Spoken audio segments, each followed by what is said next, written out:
Okay, hello everyone. Welcome back. Hopefully you can hear me because it's a little loud in here.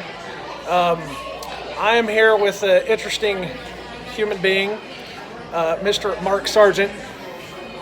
Say hi, Mark. Hello. I wanted to ask you a question. Yes. Okay. So, a lot of people have been asking the question, especially recently, with so many people not believing whenever you try to tell them the truth. Right. So many truthers that are, having the problem of trying to get people just to listen. Right. And there's so many people that are giving up, giving up the fight, just saying, I don't want to do it anymore, I don't want to be around it anymore. What do you say to those truthers to help them get through it? I suppose I could do the cliche hope springs eternal thing, but that probably wouldn't do it. Don't forget the journey that you took to get here.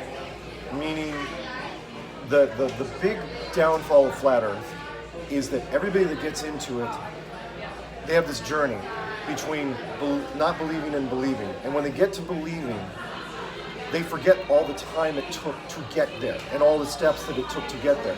Which is why you see all these people, again, which is I warn everybody during the family holidays. I go, do not, if you're a new Flat Earther, do not go to the holidays and think that you're going to convince your family over a turkey dinner or a cup of coffee or a pie or something.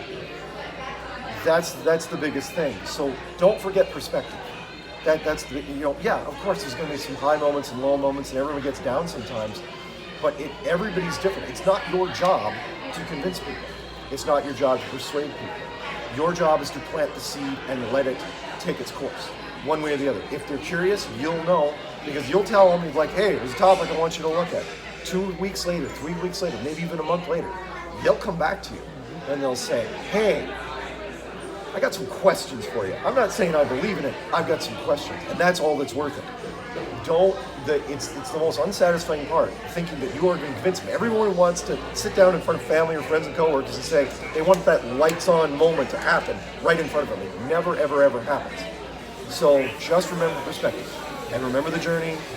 You'll be fine. There's no reason to get down because you were in the same boat.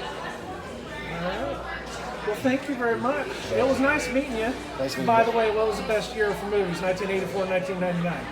All right, the best year in movies for summer blockbusters has to be 1984. However, I think the better overall content for rewatchable movies has to be 1999, the year that the producers just gave up trying.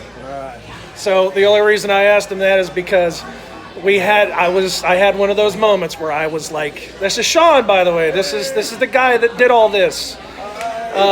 You're going to be on my YouTube now. You're famous. I have to watch but it. everybody's going to watch it. I don't know if it'll get as many hits as the Rob Skiba memorial video that I did, but I bet you this will be. But I had one of those moments where I was like, look at me, what am I doing with my life? I'm sitting at a Chuy's in Indianapolis joking with Mr. Mark Sargent about the best movies. Yeah. So there you go. Thank you very much. Thank you, Sean. Thank you, Mark. I will see you all later. Goodbye. Bye.